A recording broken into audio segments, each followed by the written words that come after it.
Hello, कैसे हैं आप सभी। मुझे उम्मीद है कि आप सब ठीक होंगे। आज के इस वीडियो में हम लोग हिंदी पेडागोजी, हिंदी शिक्षण शास्त्र जो आपका संपूर्ण है, ये ऑन शॉट वीडियो, एक ही वीडियो में पूरा हिंदी पेडागोजी को समाप्त कर दिया जाएगा।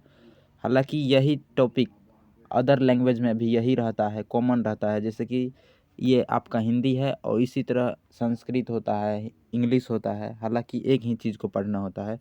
तो हम हिंदी का शिक्षण शास्त्र पढ़ेंगे। तो चलिए पढ़ेंगे, सीखेंगे, समझेंगे। तो चलिए एक एक करके स्टार्ट करते हैं। पहला, भाषा। भाषा हमारे विचारों को व्यक्त करने तथा दूसरों के विचारों को समझने का एक साधन है। केवल संप्रेषण का माध्यम ही नहीं, इसके अन्य कुछ प्रकार्य है। पहला, भाषा विचारों के आदान प्रदान के साधन के रूप में। दूसरा, भाषा सामाजिक जीवन को सार्थक करने के रूप में। तीसरा, भाषा ज्ञान प्राप्ति के साधन के रूप में। चौथा, भाषा साहित्य, कला, संस्कृति और सभ्यता को विकसित करने में सहायक के रूप में। पाँचवा, लिपि भाषा का लिखित रूप होता है। लिपि भाषा का लिखित रूप होता है। छठा, भाषा और लिपि के बीच कोई निश्चित संबंध नहीं होता है। कोई भी भाषा किसी भी लिपि में लिखी जा सकती है। भाषा के भेद या फिर रूप। लिखित भाषा सॉरी दूसरा, मौखिक भाषा। तीसरा, सांकेतिक भाषा। ये आप इम्पोर्टेंट ये है बात आपको याद रखना है कि लिखित भाषा मौखिक भाषा की तुलना में अधिक अस्थायी होती है। लिखित का वैलिडिटी ज़्यादा होता है, मौखिक तुरंत बोलिएगा उसका मतलब अस्थायी होते हैं वे लिखित के तुलना में। ये यहाँ पर दोनों के बीच तुलना किया जा रहा है। लिखित का वैलिडिटी ज़्यादा अस्थायी होता है मौखिक की तुलना में। ठीक। भाषा अर्जन, एक्वाइजेशन, इनका डेफिनेशन आप देख लीजिए। मनुष्य में जन्मजात क्षमता है भाषा को अर्जित करने की, जिसका प्रयोग करके मनुष्य वार्तालाप करना और भाषा का सहज रूप से प्रयोग करना सीख जाता है बिना किसी विशेष प्रयास के। इसी को भाषा अर्जन कहते हैं। पहला, इसका क्या क्या विशेषताएं हैं। पहला, स्वाभाविक प्रक्रिया है। भाषा अर्जन क्या है? स्वाभाविक प्रक्रिया। दूसरा, वातावरण का प्रभाव होता है इस पर। तीसरा, सहज प्रक्रिया है। चौथा, अचेतन या अवचेतन प्रक्रिया है। पाँचवा, अर्जन का संबंध मातृभाषा से ज़्यादा। छठा, अनौपचारिक प्रक्रिया है। अगला टॉपिक है आपका, भाषा अर्जन किस वजह से होता है। हमारे अंदर आंतरिक क्षमता है कि हम भाषा को स्वाभाविक रूप से अर्जित कर ले अपने पर्यावरण से। जैसे जब से बच्चा पैदा होता है तब से परिवार वाले उससे बातें करते हैं जैसे बच्चे को भाषा आती है, किंतु बच्चा ऐसा ही भाषा अर्जित करता है पर्यावरण से सुनकर, देखकर, बोलकर इत्यादि। अगला टॉपिक है मातृभाषा, मदर टंग क्या है। What is mother tongue? किसी भी व्यक्ति के लिए भाषा का पहला रूप। अतः बच्चे के घर में बोली जाने वाली भाषा मातृभाषा कहलाती है। इनका क्या डिफिनेशन है देख लीजिए। भाषा अर्जन एक ऐसी प्रक्रिया जो बिल्कुल स्वाभाविक है। सामान्यतः बच्चा मातृभाषा का अर्जन परिवार से ही कर लेता है। स्कूल आने से पहले से ही वे मातृभाषा में अपनी बात कहने और समझने में सक्षम होता है। अगला टॉपिक है आपका भाषा अधिगम, यानी कि लैंग्वेज लर्निंग। भाषा अधिगम। अधिगम में प्रयास की आवश्यकता पड़ती है। चेतन रूप से सीखी जाती है। नियम सीखने होते हैं। किताबें पढ़नी होती है। कौशल सीखने होते हैं। शिक्षकों की ज़रूरत पड़ती है। अतः भाषा अधिगम एक औपचारिक प्रक्रिया है। अगला पॉइंट है, अधिगम का संबंध दूसरी भाषा से है। ये कैसी प्रक्रिया है? ये चेतन प्रक्रिया है। प्रयासपूर्ण रहना पड़ेगा इसमें। औपचारिक माहौल चाहिए। स्किनर के अनुसार भाषा अनुकरण और पुनर्बलन से सीखी जाती है, यानी कि इमिटेशन और रेनफोर्समेंट से सीखी जाती है। ये कौन कहते थे? बी एफ स्किनर का कहना क्या था? इमिटेशन और रेनफोर्समेंट से सीखती है भाषा। वाइगोस्की के अनुसार भाषा सामाजिक क्रिया द्वारा सीखी जाती है। व्याकरण को संदर्भ में सिखाया जाना चाहिए। कंटेक्स्ट यानी कि संदर्भ यानी कि जोड़कर, बच्चों के वास्तविक जीवन, रियल लाइफ, रियल वर्ल्ड से जोड़कर विषय वस्तु जैसे पर्यावरण को पढ़ाना चाहिए। अगला टॉपिक है, अगला पॉइंट क्या है, भाषा सीखने के लिए प्रिंट समृद्ध वातावरण दिया जाना चाहिए। रिच इन्वायरमेंट, बच्चों के आसपास यानी कि विभिन्न प्रकार के शिक्षण संबंधी चित्रकलाएं, वर्ड हिंदी या अंग्रेजी अल्फ़ाबेट लिखी हुई होनी चाहिए। जैसे कोई वस्तु है उस पर उनका नाम, उनका चित्र लिखा होना चाहिए, ताकि हर एक जगह पे, जैसे कि आपको अभी अधिकांशतः स्कूल में देखने को मिलता है, इन rich environment, print rich environment, इससे बच्चे देखकर स्वयं से एक्टिव होकर, सक्रिय होकर सीखते हैं। ठीक, इसीलिए प्रिंट रिच इन्वायरमेंट, प्रिंट समृद्ध वातावरण होना चाहिए। ठीक, अब देखिए अगला टॉपिक है आपका, भाषा अर्जन और भाषा अधिगम में क्या अंतर है। What is difference between language acquisition and language learning. तो चलिए स्टार्ट करते हैं। भाषा अर्जन यानी कि लैंग्वेज एक्वाइजेशन और भाषा अधिगम लैंग्वेज लर्निंग। देखिए भाषा अर्जन के बारे में पहले पढ़ लेते हैं। ये अवचेतन प्रक्रिया है, जबकि भाषा अधिगम चेतन प्रक्रिया है। भाषा अर्जन स्वाभाविक प्रक्रिया है, जबकि अधिगम क्या है, नियमबद्ध प्रक्रिया है। भाषा अर्जन अनौपचारिक प्रक्रिया है और भाषा अधिगम कैसी है, औपचारिक। भाषा अर्जन मातृभाषा होती है, भाषा अधिगम दूसरी भाषा होती है। अगला पॉइंट है आपका, यानी कि अगला क्या है, भाषा अर्जन और भाषा अधिगम का मुख्य अंतर। यह अगला टॉपिक था, भाषा अर्जन और भाषा अधिगम का मुख्य अंतर क्या है। मुख्य अंतर तो इन्वायरमेंट का होता है।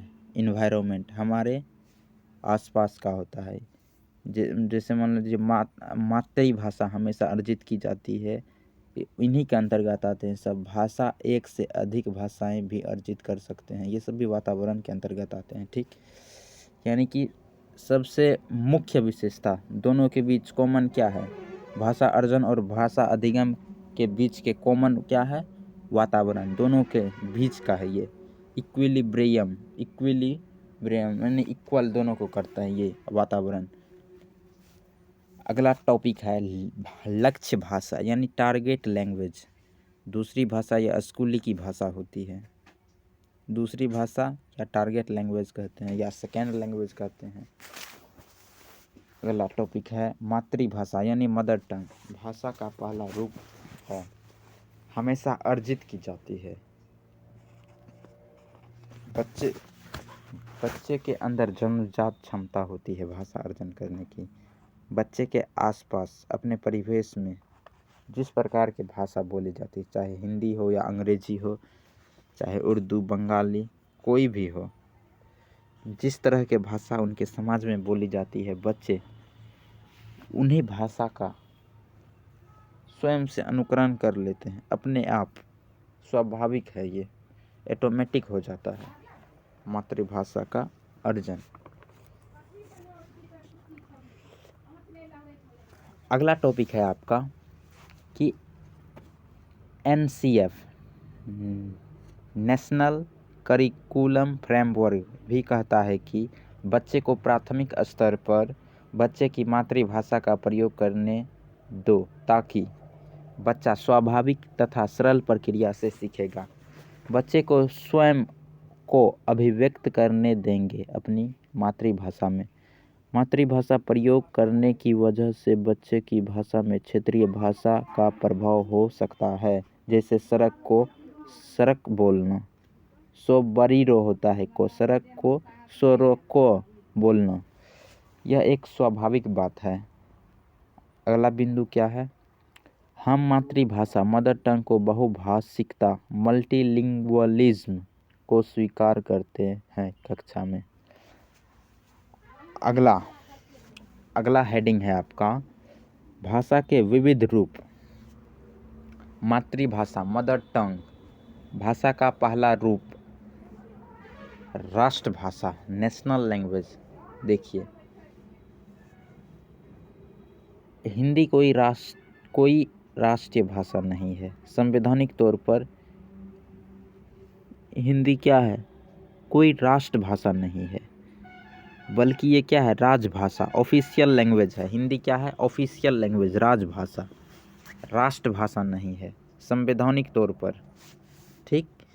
भारत 1963 के OLA यानी ऑफिशियल लैंग्वेज एक्ट के तहत आर्टिकल 343 फर्स्ट, हिंदी भारत की राजभाषा है। 1963 ईस्वी के OLA ऑफिशियल लैंग्वेज एक्ट के तहत 343 के पहला हिंदी भाषा भारत की राजभाषा है, मानक भाषा, शिक्षा और कार्यकारी प्रयोग की भाषा है। ठीक। अगला हेडिंग है आपका भाषा सीखने के चरण। कुकिंग 6 सप्ताह में बच्चा करना शुरू कर देता है। 6 सप्ताह में बच्चा कुकिंग करना शुरू कर देता है, यानी कि कूकना। 6 महीने का बच्चा बलबलाना यानी बबलिंग करना शुरू कर देता है। ठीक।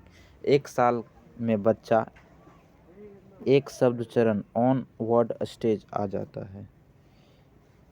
1.5 से 2 साल का बच्चा यानी 18 माह से 24 माह का बच्चा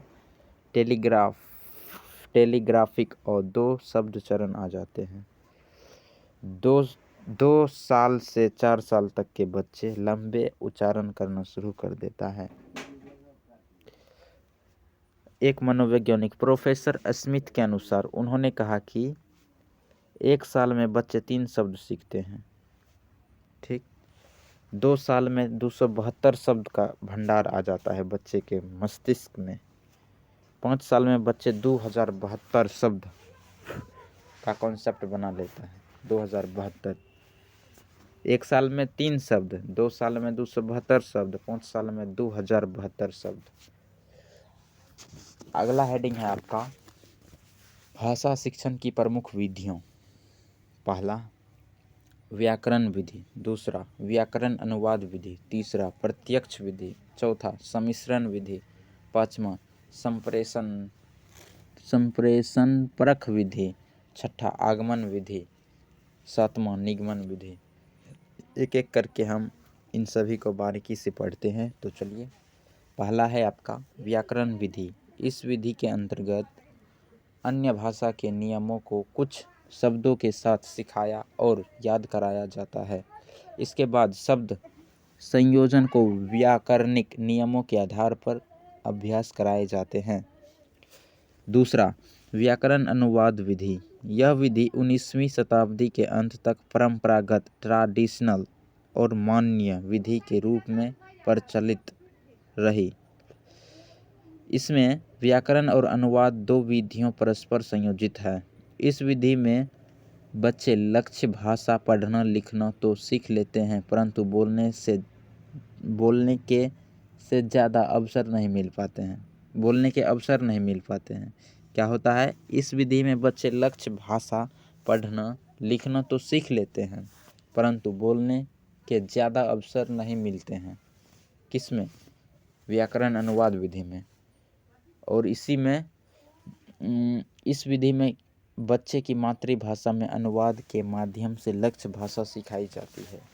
तीसरा है आपका भाषा शिक्षण के प्रमुख विधि में तीसरा है प्रत्यक्ष विधि यानी डायरेक्ट मेथड। इसमें क्या क्या होते हैं देखिए। व्याकरण अनुवाद विधि की अनेक सीमाओं के कारण प्रत्यक्ष विधि का आविर्भाव हुआ। व्याकरण अनुवाद विधि की अनेक सीमाओं के कारण प्रत्यक्ष विधि का आविर्भाव हुआ। इसे मौखिक वार्तालाप विधि भी कहा जाता है। इस विधि में शिक्षार्थी की मातृभाषा की मध्यस्थता के बिना अन्य भाषा सिखाई जाती है। इस विधि में बच्चे की मातृभाषा का प्रयोग नहीं किया जाता है, केवल लक्ष्य भाषा को आधार बनाया जाता है। चौथा है आपका सम्मिश्रण विधि। इस विधि के अंतर्गत भाषा शिक्षण की प्रक्रिया के व्यवहारिक पक्षों का सम्मिश्रण है। इस सम्मिश्रण विधि में शिक्षक भाषा शिक्षण के विभिन्न उद्देश्यों के रूप में और शिक्षण प्रक्रिया के विभिन्न चरणों पर किसी भी विधि का चयन कर सकता है। अगला है पाँचवा संप्रेषण परक विधि, कम्युनिकेटिव मेथड। इसमें क्या होता है, प्रत्यक्ष विधि की प्रक्रिया को और शुद्ध बनाते हुए संप्रेषण परक विधि का विकास हुआ। इसमें क्या होता है, प्रत्यक्ष विधि की प्रक्रिया को और शुद्ध बनाते हुए संप्रेषण परक विधि का विकास हुआ। भाषा प्रयोग सीखने में ही भाषा की संरचना सीखना है। यह स्वाभाविक रूप से भाषा के प्रयोग पर बल देती है। संप्रेषण के माध्यम से भाषा सीखी जाती है। छठा आगमन विधि, इंडक्टिव मेथड। ठीक, इसको क्या कहते हैं हिंदी में, आगमन विधि। इसमें क्या होता है, पहले उदाहरण दिए जाते हैं, उदाहरण से नियम की ओर, विशिष्ट से सामान्य की ओर, ज्ञात से अज्ञात की ओर। उदाहरण के लिए पहले संज्ञा के उदाहरण देते हुए बाद में परिभाषा बताना। ठीक, अगला है आपका निगमन विधि यानी कि डिडक्टिव मेथड। नियम से उदाहरण की ओर, सामान्य से विशिष्ट की ओर। उदाहरण के लिए पहले परिभाषा बताना, फिर उसके उदाहरण और प्रश्न हल करवाना। जीन पियाजे ये एक रचनावादी मनोवैज्ञानिक है। ठीक, इन्होंने क्या दिया, अहम केंद्रित वाक नाम दिया। जीन पियाजे ने भाषा को संख्यात्मक विकास के लिए बहुत महत्वपूर्ण नहीं माना। जीन पियाजे ने भाषा को संज्ञानात्मक विकास के लिए बहुत महत्वपूर्ण नहीं माना है। अहम केंद्रित वाक क्या होता है, जो जीन पियाजे दिए थे, जीन पियाजे साहब दिए थे। अहम केंद्रित वाक क्या होता है, अहम केंद्रित वाक का मतलब है कि बच्चा खुद से ही बोल कर बात करता है। यानी 2 से 6 वर्ष के आयु में बच्चे 2 से 6 वर्ष के आयु में रहते हैं, वे बोल कर खुद से बातें करते हैं। खुद से बातें करके स्वयं से एक्टिव होकर, जो कि जीन पियाजे ने बच्चों को नन्हा वैज्ञानिक के रूप में भी कहा, समाज का नन्हा वैज्ञानिक होता है। वे स्वयं से एक्टिव होकर अपने ज्ञान का निर्माण करते रहता है निरंतर। ठीक, भाषा एवं विचार, जीन पियाजे क्या कहे इनके बारे में, भाषा एवं विचार पर जीन पियाजे कहते हैं कि पहले भाषा नहीं, पहले विचार तब भाषा। क्या कहते हैं, जीन पियाजे कहते हैं कि पहले विचार आया फिर भाषा आई। ठीक, जीन पियाजे ने कहा कि विचार से भाषा आती है और विचार भाषा को सुनिश्चित भी करता है। अगला आपका मनोवैज्ञानिक है लेव वाइगोस्की। यह भी रचनावादी मनोवैज्ञानिक है। इनका क्या क्या थाउट है, तो चलिए शुरू करते हैं। देखिए, बालक भाषा अपने परिवेश से अंतःक्रिया इंटरेक्ट करते हुए सीखता है। इनके अनुसार निजी भाषा प्राइवेट स्पीच बालक के संज्ञानात्मक विकास में सहायक होती है। लेवाइगोस्की कहते हैं कि भाषा मानव का सर्वश्रेष्ठ यंत्र है, जिसके द्वारा हम ज्ञान का निर्माण कर सकते हैं, समझ सकते हैं और समझा सकते हैं। Language is a tool. ठीक, लेवाइगोस्की के सिद्धांत का नाम सामाजिक सांस्कृतिक सिद्धांत। अंतरीकरण इंटरलाइजेशन, बालक बाहरी वातावरण के अवलोकन को अपने भीतर आत्मसात करके सीखता है। यह संज्ञानात्मक विकास और भाषा दोनों के विकास में सहायक है। लेवाइगोस्की के सिद्धांत में भाषा के 3 महत्वपूर्ण पक्ष हैं। लेवाइगोस्की ने भाषा में 3 महत्वपूर्ण पक्ष दिया। उनके सिद्धांत क्या क्या है देखिए। पहला, सामाजिक वाक, सोशल स्पीच, जो बच्चे 2 वर्ष की उम्र में होते हैं वे समाज से इंटरेक्ट करके अपने भाषा को सीखते हैं। निज वाक, प्राइवेट स्पीच, इसमें 3 से 6 वर्ष के होते हैं बच्चे। निज वाक, प्राइवेट स्पीच। और तीसरा आंतरिक मौन वाक, साइलेंट इनर स्पीच। पहला क्या है? सोशल स्पीच, दूसरा प्राइवेट स्पीच, तीसरा साइलेंट इनर स्पीच जो कि छो के ऊपर है। सामाजिक वाक, निज वाक, आंतरिक वाक। सामाजिक वाक 2 वर्ष की उम्र में और निज वाक 3 से 6 वर्ष की उम्र में। आंतरिक मौन वाक ये 6 वर्ष के बाद, ठीक। समाज से इंटरेक्ट करते हैं और निज वाक में स्वयं से मतलब बोल कर अपने कार्यों को रेगुलेट करते हैं बच्चे। आंतरिक मौन पठन, इसमें मन ही मन बोलते हैं और अपने कार्यों को करते रहते हैं, ठीक। अगला टॉपिक है भाषा और विचार। वाइगोस्की के अनुसार शुरुआती सालों में भाषा और विचार एक दूसरे से स्वतंत्र होते हैं, एक समय के बाद मिल जाते हैं, ठीक। नोम चॉम्स्की कहते हैं प्रत्येक बालक भाषा सीखने की जन्मजात शक्ति क्षमता के साथ पैदा होता है। इनेट एबिलिटी होती है। प्रत्येक बालक भाषा सीखने की जन्मजात शक्ति क्षमता के साथ पैदा होती है। Innate ability to acquire language, जिसे भाषा अर्जन यंत्र LAD कहा जाता है। LAD language acquisition device. विश्व की सभी भाषाएं एक ही मूल व्याकरण यूनिवर्सल ग्रामर से संबद्ध है, जिसे समझने में भाषा अर्जन यंत्र LAD हमारी सहायता करता है। LAD ये एक हाइपोथेटिकल डिवाइस है, काल्पनिक मानी जाती है, ठीक। और देखिए अगला बिंदु है आपका, अगला पॉइंट, भाषा अर्जन यंत्र LAD 5 साल तक ज़्यादा सक्रिय रहता है। यह संवेदनशील काल होता है भाषा सीखने के लिए। अगला टॉपिक है आपका भाषा कौशल। पहला सुनना, बोलना, पढ़ना, लिखना।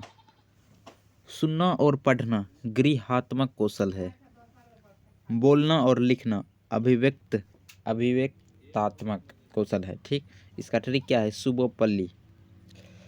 भाषा कौशल का मनोवैज्ञानिक क्रम, पहले सुनना, तब बोलना, पढ़ना, लिखना, कुछ इस प्रकार से नेचुरल यानी कि सिस्टमेटिक ढंग से सीखते हैं। भाषा कौशल मनोवैज्ञानिक क्रम है ये।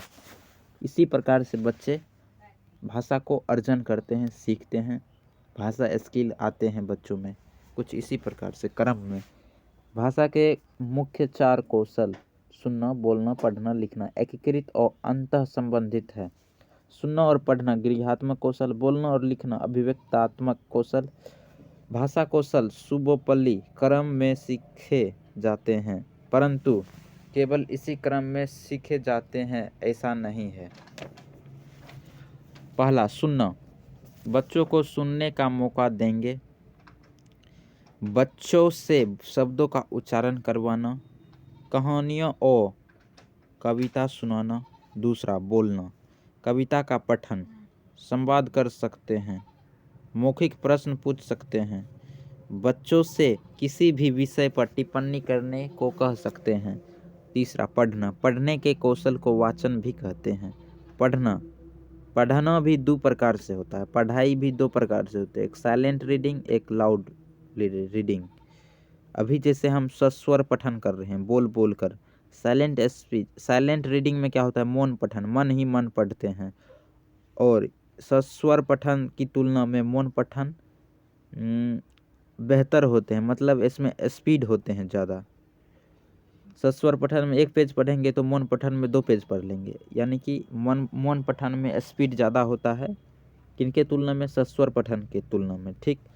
मौन पठन, मौन पठन से बच्चे का ध्यान बेहतर होगा, तेजी से बढ़ सकेगा, ज़्यादा विषय पढ़ सकेगा, यही हमने बोला। और सस्वर पठन में क्या होगा?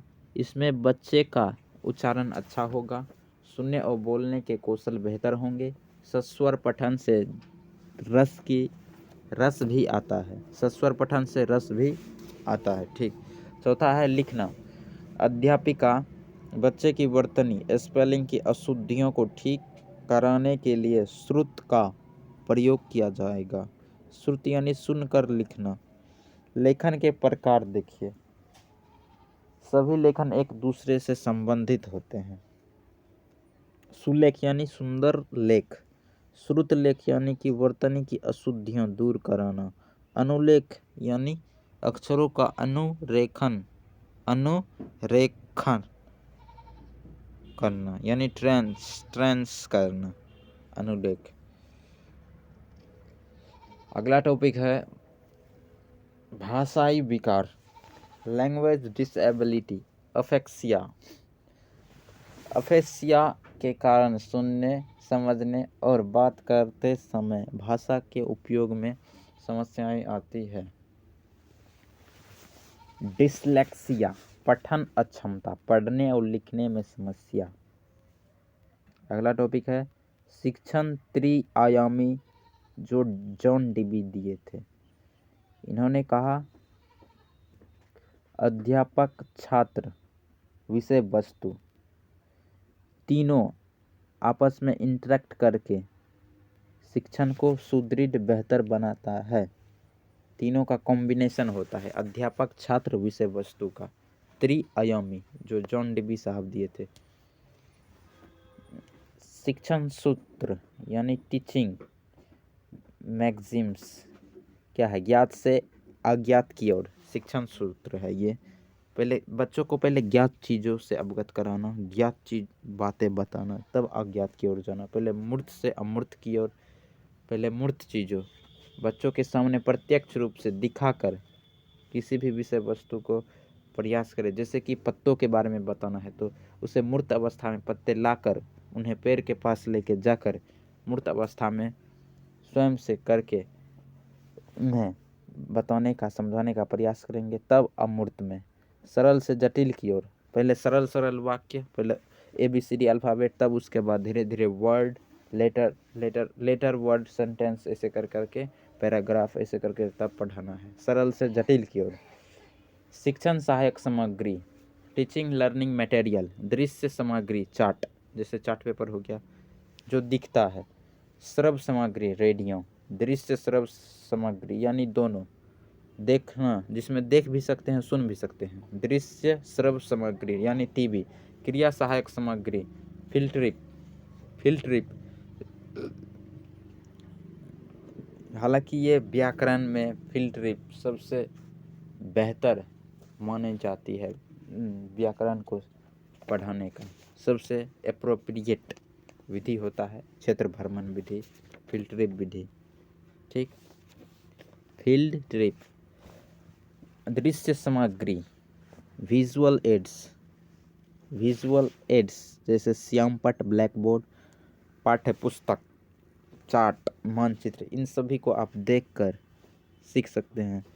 इससे रिलेटेड आपको डायरेक्ट क्वेश्चन देखने को मिलेंगे, ये आपको ऑप्शन में मिलेंगे, इससे अवश्य क्वेश्चन देखने को मिलते हैं क्वेश्चन में। श्रव्य सामग्री, हियरिंग एड्स जैसे कि रेडियो, जिसे सुनते हैं हम, radio, microphone, amplifier, tape recorder.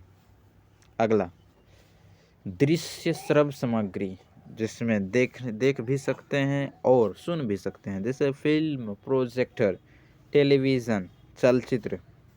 अगला है आपका क्रिया सहायक सामग्री, किसी ऐतिहासिक संग्रहालय, उद्यान का भ्रमण करना, किसी ऐतिहासिक संग्रहालय या फिर उद्यान का भ्रमण करना।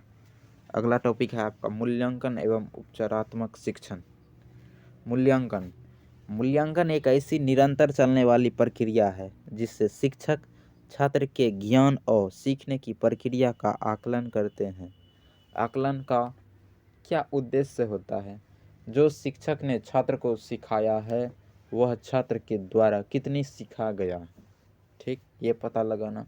छात्रों की समस्या को दूर करना, डायग्नोस करना, समस्या को पहचान कर उन्हें डायग्नोस करना, निदान करना। छात्रों की योग्यता, रुचि, कुशलताओं को पहचान कर उसके अनुसार शिक्षण विधि को तैयार करना। मूल्यांकन, मूल्यांकन को दो भागों में बांटा गया, एक आकलन, एक मापन। आकलन यानी असेसमेंट में यह देखते हैं कि बच्चा कैसे सीखता है। मापन, मापन यानी मेजरमेंट में यह देखते हैं कि बच्चे ने कितने प्रतिशत सीखा। आकलन और मूल्यांकन दोनों मूल्यांकन का हिस्सा है। आकलन और मापन दोनों मूल्यांकन का ही हिस्सा है। मूल्यांकन के अंतर्गत आते हैं आकलन और मापन। ठीक, अगला है आपका निदानात्मक परीक्षण यानी कि डायग्नोस्टिक टेस्ट। जब शिक्षक छात्रों को किसी विषय में कार्य करने को देता है और उसमें छात्र असफल या कठिनाई अनुभव करता है तो छात्र की असफलता और कठिनाई के पीछे का कारण जानना ही निदान कहलाता है। एक बार फिर से, जब छात्रों को शिक्षक किसी विषय में कार्य करने को देता है और उसमें छात्र असफल या कठिनाई अनुभव करता है तो छात्र की असफलता और कठिनाइयों के पीछे का कारण जानना ही निदान कहलाता है। अगला, उपचारात्मक शिक्षण, रिमेडियल टीचिंग। जब शिक्षक बच्चों की कमियों को दूर करके दोबारा से शिक्षण करवाता है तो वह उपचारात्मक शिक्षण कहलाता है।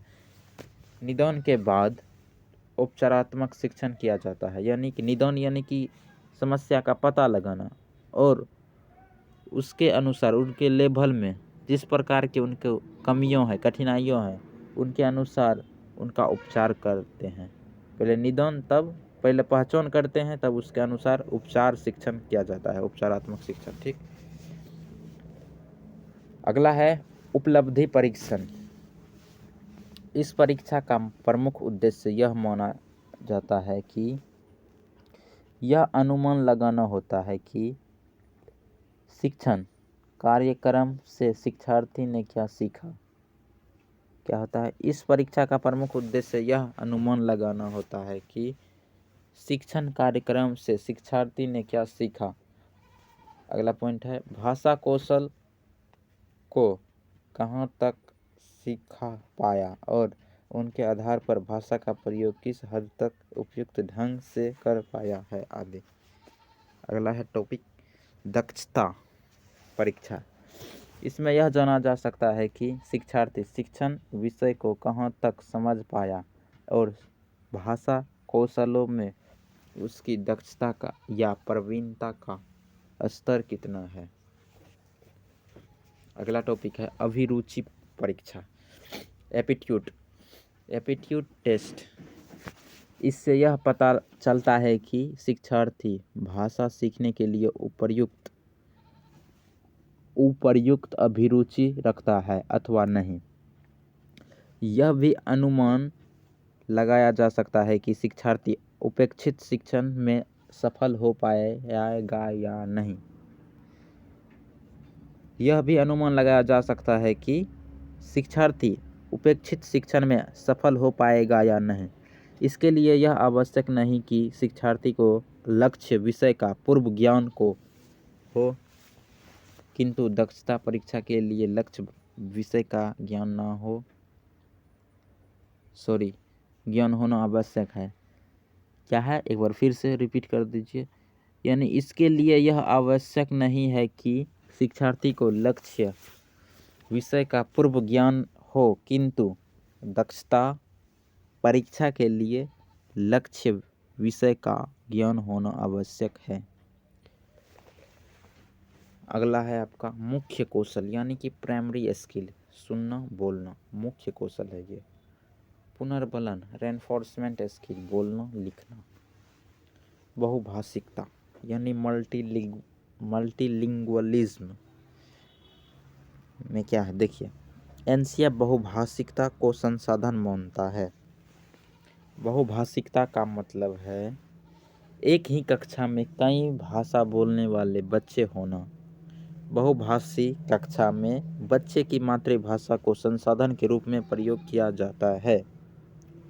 पाठ्यपुस्तक टेक्स्ट बुक कई संसाधनों में से एक संसाधन है, लेकिन एकमात्र संसाधन नहीं है।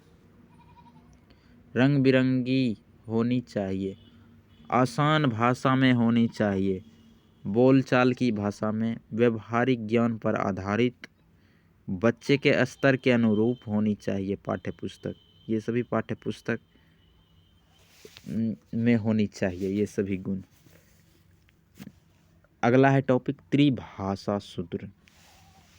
1964-66 में कोठारी आयोग द्वारा त्रिभाषा सूत्र की संकल्पना दी गई। पहली भाषा के रूप में मातृभाषा या क्षेत्रीय भाषा को पढ़ाया जाए। दूसरा, द्वितीय भाषा के रूप में हिंदी भाषी राज्यों में कोई भी आधुनिक भारतीय भाषा या अंग्रेजी को और गैर हिंदी भाषी क्षेत्रों में हिंदी भाषा को द्वितीय भाषा के रूप में पढ़ाया जाए। तीसरा, तृतीय भाषा के रूप में हिंदी भाषी तथा गैर हिंदी भाषी दोनों राज्यों में अंग्रेजी या कोई भी ऐसी आधुनिक भारतीय भाषा जिसे द्वितीय भाषा के रूप में न पढ़ाया गया हो। त्रिभाषा सूत्र 1964-66 में कोठारी आयोग द्वारा त्रिभाषा सूत्र की संकल्पना की गई थी। मुझे उम्मीद है कि ये संपूर्ण हिंदी पेडागोजी का आपको बेहतर तरीके से आप अपने समझ को विकसित किए होंगे। मुझे उम्मीद है कि आप इस दिसंबर जो आने वाला है, सीटेट दिसंबर में होने वाला है, 14 दिसंबर 2024 को होने वाला एग्ज़ाम, उसमें आप बेहतर कर पाएंगे। और मुझे उम्मीद है कि आपको ये वीडियो अच्छा लगा होगा। ये संपूर्ण पेडागोजी है आपका, जो आपको अदर विषय में भी काम बहुत आएंगे, क्योंकि यही आपको ट्रांसलेट किए हुए होते हैं दूसरे सब्जेक्ट में, यानी कि कॉमन सब्जेक्ट होते हैं। यही आपको संस्कृत में पढ़ना होता है, यही अंग्रेजी में। हालांकि अंग्रेजी होता है, ये आपका हिंदी है, या फिर संस्कृत उर्दू कोई भी भाषा हो, सभी में एक ही टॉपिक को पढ़ना होता है। मुझे उम्मीद है कि आपको ये वीडियो अच्छा लगा होगा। और अगले वीडियो में हम लोग CDP का संपूर्ण माने कि संपूर्ण PDF तो नहीं, क्योंकि हमें थोड़ा कठिनाइयों का सामना करना पड़ना होता है, उतना मैनेजमेंट नहीं कर पाते हैं। इसीलिए हम आपके लिए ओनली फॉर रिकॉर्डेड वीडियो, यानी कि रिकॉर्ड, सिर्फ आपको ओनली ऑडियो दिखेंगे, वीडियो नहीं दिखेंगे। ठीक, तो मिलते हैं अगले वीडियो में CDP का महा मैराथन ऑन शॉट को लेकर। Thank you.